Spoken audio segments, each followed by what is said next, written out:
Well, hello and welcome.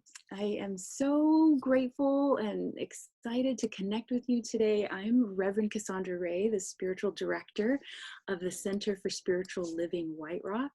We're an inclusive learning center of practical spirituality based in White Rock, British Columbia, Canada. We practice and teach tools for transformation, authentic self-expression, and conscious living. So wherever you are on your path, whether you're soaring or struggling, there is a place for you here. And I'm grateful that you're here with us today. As we begin our gathering, I respectfully acknowledge that I live and work on the traditional unceded territory of the Coast Salish nations, including Coquitlam, Tsleil-Waututh, and Stalo nations, are where I am zooming in from today. And so as we begin here, I invite you now to join me as we anchor our time together. And so I invite you to close your eyes for a moment or turn your attention inward. Just taking a breath, relaxing your body and mind. Arriving fully here in this present moment, I recognize that there is an infinite presence of love and wisdom as the source of everyone and everything. And I recognize that this infinite wisdom and love, that it is the absolute truth of each one gathered here today. And so in this time together of connection, of spiritual nourishment, of heart opening, mind expanding time, I know that the spirit within each one guides us each perfectly to the right understanding of what is ready to be known now in each one of our individual and collective paths. And so I'm grateful to remember this truth and to be of service to this truth and to this community, knowing that we are each one guided in the exact right and perfect ways.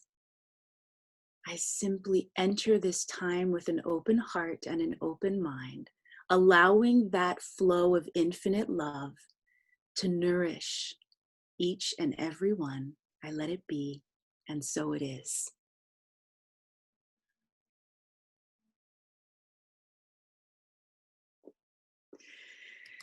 Until we are all free, we are none of us free, said Emma Lazarus. Now, Emma Lazarus was a 19th century American author of poetry, prose, and translations, as well as a Jewish activist. She wrote The New Colossus, which is installed on the pedestal of the Statue of Liberty in New York's harbor. And she said, until we are all free, we are none of us free. She said this in response to the complacency of free American Jews who were not responding, in her estimation, strong enough to the oppression of Jews in other countries. And she said, we ignore and repudiate our unhappy brethren as having no part or share in their misfortunes until the cup of anguish is held also to our own lips. So way back in 1883, Emma Lazarus was encouraging us to look beyond our own circumstances and experiences. She was asking us to see our interconnectedness and our interdependence. Now, modern day culture, it does a pretty good job at hiding our interconnectedness and our interdependence. Just for example, you can go to the grocery store and buy a loaf of bread. You can go on your own, purchase it on your own. You can even be the only person who eats this bread. And yet, how many people were involved in making that one loaf of bread? The farmer, the mill, the baker, factory, the truck driver, the grocery personnel. And this is only like a partial understanding. You and I don't even understand fully what happens in order for that one loaf of bread to be available on the shelf for you to buy in the grocery store. And we have this experience that we're living and surviving on our own, or even, just in our family, but we aren't. We're inextricably bound to one another. And not only that, we actually rely and depend on one another to a much more vulnerable degree than I'm even comfortable considering, because it is vulnerable to depend on others, isn't it? And yet, we are inextricably bound to one another, and we have a profound impact on one another. In fact, we literally come from the bodies of moms. Like, we literally come from the body. We didn't have to be created this way, right? But we are. And in terms of having like a healthy psyche, we must have a safe, secure connection with a caregiver or caregivers, because it's impossible to truly know oneself without knowing others. This inextricable connection does not end just because you grow up. In fact, there's even been research that talks about how healthy adults need healthy connection with other people in order to thrive. Another great woman said, "The truth is, no one of us can be free until everybody is free." Maya Angelou was an American poet, writer, and civil rights activist. Sounds a lot like Emma Lazarus, doesn't it? And as a young girl, Maya suffered a life of torment and darkness that nearly stole her voice forever. Makes me sick to my stomach to even think about it. But at the age of 8, she was forced to endure intense physical and emotional abuse by a family member. And as a result, she became mute for nearly 5 years. She didn't speak. But with the help of a family friend, Angelou found her voice again, and she was introduced to authors and writers and philosophers that influenced her and propelled her to become a powerful voice of her own. All because one person raised her up. This is one of the ways that we have a dramatic impact on each other.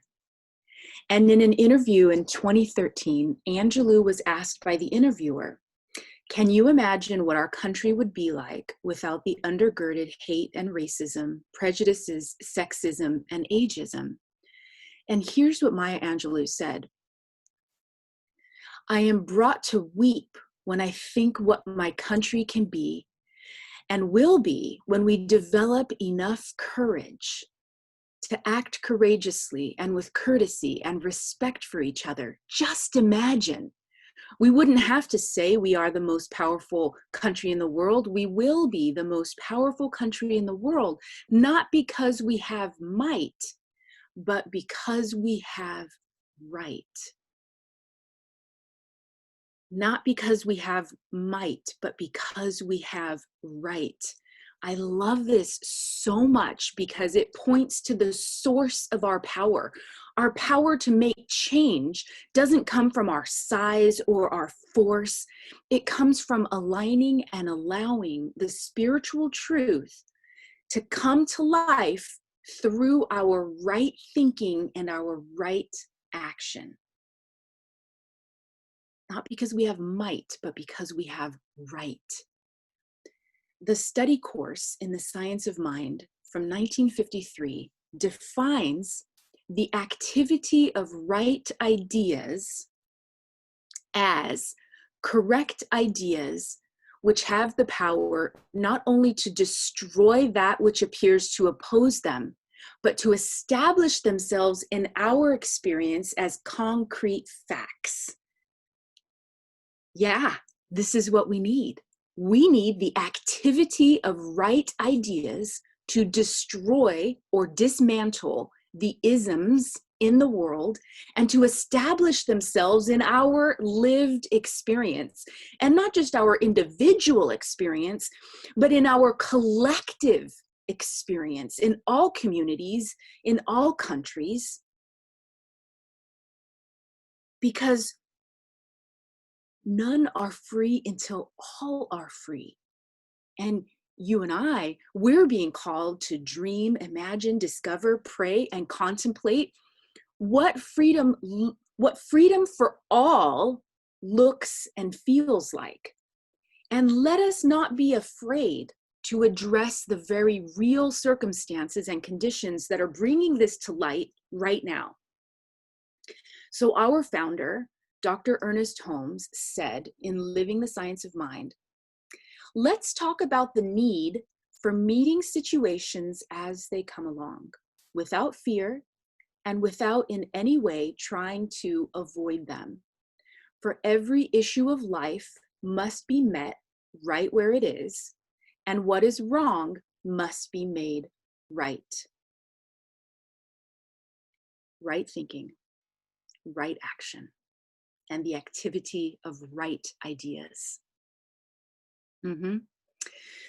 So as we continue to explore this, I want to also, let's not fall into this pit trap of the dichotomy of right versus wrong.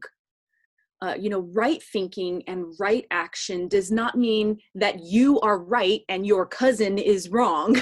It does not mean that you must win every online argument you have, or that you must go about convincing everyone that they need to agree with you.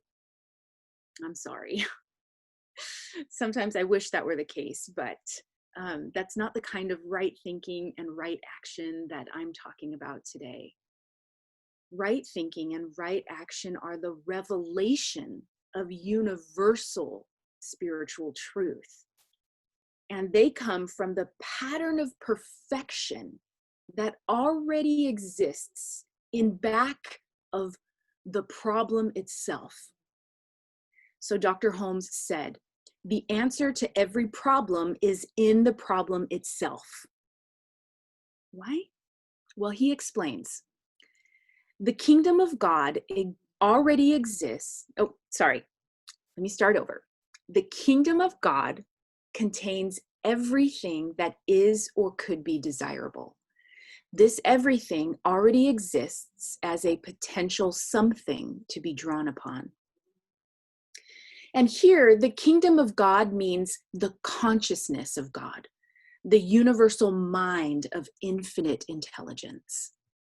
And he continues, and actually, there is no such thing as your mind and my mind, his mind, her mind, and God's mind. There is just mind with a capital M, in which we live, move, and have our being. So you and I, we are surrounded by infinite intelligence. We're immersed in limitless wisdom, which becomes divine guidance, becomes the activity of right ideas when we let it in. And I don't know about you, but I could really use some divine guidance right now so that I can be an avenue for right thinking and right action. And speaking of which, I want to pause here for a moment to let you know that right thinking doesn't mean easy thinking. And right action doesn't mean action without conflict. Such a bummer. Because I want it to be easy, and I especially want it to be without conflict. I don't like conflict. Do you like conflict? I mean, during this coming week, I'd like for each one of us, including myself, to do some reflection about conflict. And here are your questions. I'm just going to copy and paste them into the Zoom chat for those of you who are here with us right now, live on Zoom. This first question is, what is your relationship with conflict? And if you don't like conflict, why? If you do like conflict, why? And the third question is, how does your relationship with conflict impact your ability to actively engage in creating a world where all are free? How does your relationship with conflict impact your ability to actively engage in creating a world where all are free? Because I am here to tell you that your relationship with conflict directly impacts your ability of right thinking and right action. When you shine the light of awareness on your relationship with conflict, then you are clearing the way for the divine pattern of freedom for everyone that already exists to express itself through you as you. So I want to just really make sure that I'm explaining this part clearly. There are people in the world, specifically Black, Indigenous, people of color in the world, who are telling us right now that their experience is not of freedom, that there is oppression, marginalization, racism, and that each one of us are called to address that problem that we are facing collectively in the world. This is not just like a US thing, right? It's happening here in Canada, and it's happening around the world, where also how many countries are standing up and recognizing this is like, yes, this is an issue. We need to address it, right? It is happening around the world. And so there's this huge spotlight on, here's this problem. And the thing that I want you to really walk away with today is to recognize that the solution to that problem on a collective level, that solution exists. It already exists. It's already alive and well. It is already a right idea in the infinite consciousness that is God. So it is here, and it is simply our privilege, our right, our responsibility to make ourselves available for that solution. And we begin to do that by recognizing that there is a problem, by meeting that problem where it is. Because none are free until all are free. But thankfully, this blueprint of freedom for everyone, it is alive and well. In fact, it is more active, more available right now than it has been, and it is calling to you. Dr. Ernest Holmes said, "Divine guidance is yours for the asking. The answer to any problem which can ever confront you already exists at the center of your being. It is not enough merely to know that divine guidance exists. You must use it.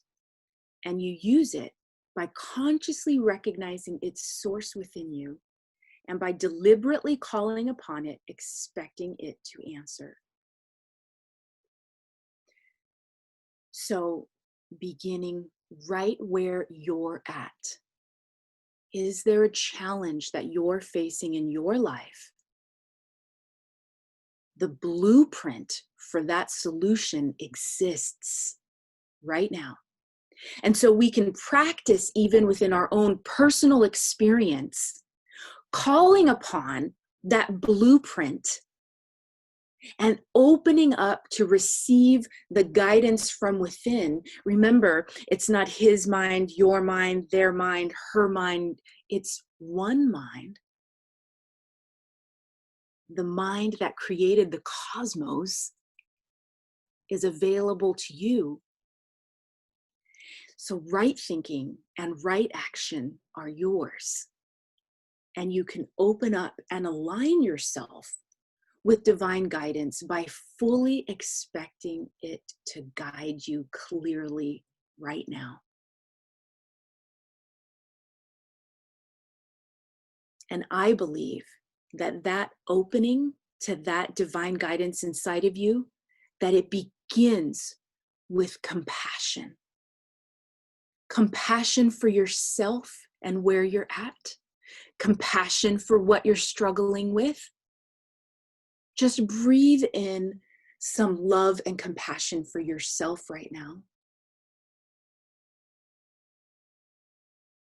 And expand that outward to the experiences that we hear from others, from Black, Indigenous people of color that are telling us about their experience right now. Allow yourself to feel the compassion for what is happening in the world, for the state of the world right now. Allow yourself to be moved by that. Why? Because when you allow yourself to be moved by the pain of what's happening, you are opening up to receive that divine blueprint of healing that's right behind it. It's right there. And in fact, the pain of injustice is calling forward that spiritual truth of peace with justice, calling it forward. And it's calling it forward through each one of us.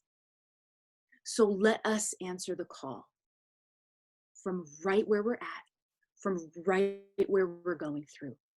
And as you strengthen this muscle of divine guidance from right within you through your own personal path, you will also be guided to right thinking and right action for the collective solutions that are being called forward. Because who's going to make progress? Who is going to change the world? You and me, in little everyday baby steps, because that is what makes the collective. Individuals make the collective. So you and I have the power to make a change. Remember that one person who believed in Maya Angelou and helped her heal. That was one person's support, love, and compassion for another human being. And how did that amplify the world? Maya Angelou has touched millions of people through her writing. You never know how your presence, your love, your compassion, your right thinking, and your action will change the world. And so I thank you. I thank you for your willingness to do your homework this week and to delve into what is your relationship with conflict. Because, my dears, we will have to walk through tension if we are going to arrive at this realization of our spiritual truth, because we are human. And we're beautifully human. And we're beautifully divine. So together, hand in hand, individually and collectively, let us tap into that blueprint of freedom for everyone and realize it today. And so it is.